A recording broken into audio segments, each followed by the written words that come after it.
So tugenda kukwata turolinge.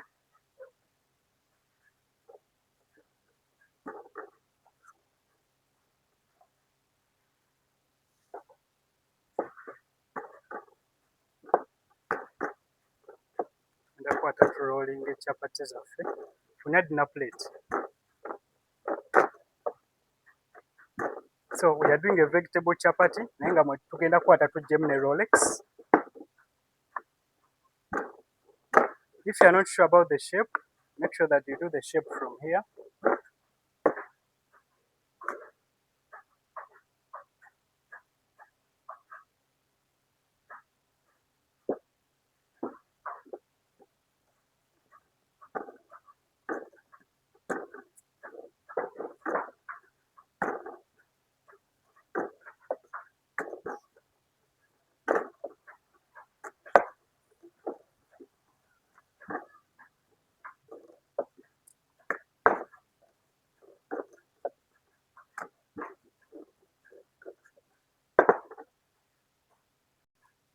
So tugenda kuba tuteekako kabutto ka spreading ku paani yo.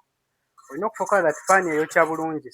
Ekisinga okukalubya chapati zaffe kintu kimu kasita ebeera nga paani teyokya bulungi.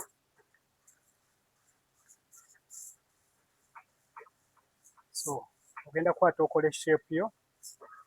Tugenda gikwata tugibaninge both sides oba tugyokye side bbiri. So tugenda kwokya side esooka, then tukyuse twokye ne side ey'okubiri.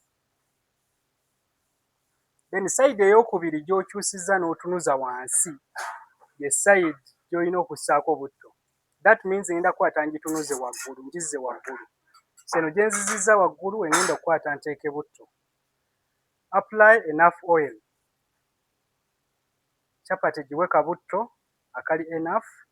Ddala gw'ayagala chapati ng'egonda. Then I'm going to turn.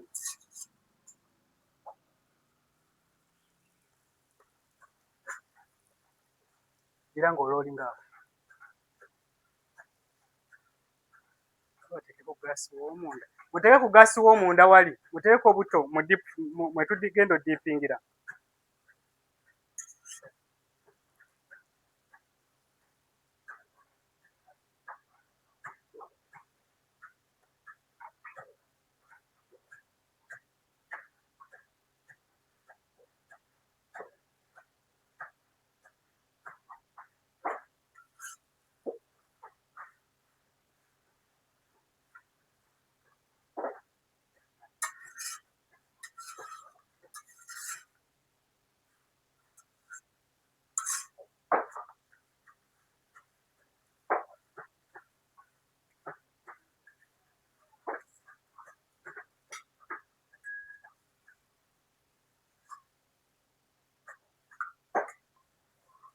So tugenda kukwata tuteekeko chapati yaffe.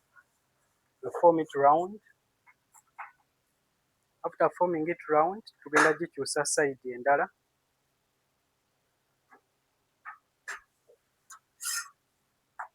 Tugyokye side endala.